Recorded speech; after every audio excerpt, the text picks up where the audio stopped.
Penyakit mulut dan kuku yang menyerang pada hewan ternak terutama sapi ialah sebuah penyakit yang diakibatkan oleh virus, sehingga harus cepat penanganannya dilakukan oleh pemerintah. Karena bisa merugikan para peternak, sejauh ini PMK sendiri tidak menularkan kepada manusia. Dalam beberapa hari terakhir, para peternak hewan sapi dihebohkan dengan penyakit mulut dan kaki atau PMK. Penyakit itu sendiri menyerang pada hewan karena adanya virus.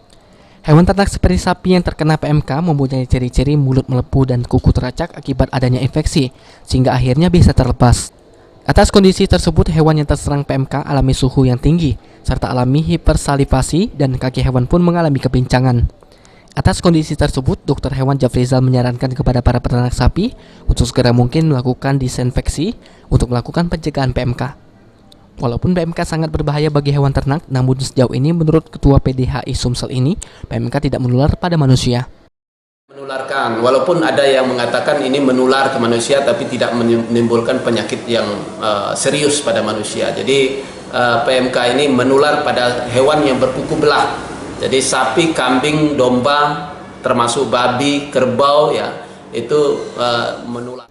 Dengan adanya PMK ini, kini pemerintah Sumsel melalui Dinas Ketahanan Pangan dan Peternakan telah membentuk Satgas Khusus Penanganan PMK yang melibatkan kepolisian serta balai karantina dan pihak terkait lainnya. Firman Hidayat, PAL TV.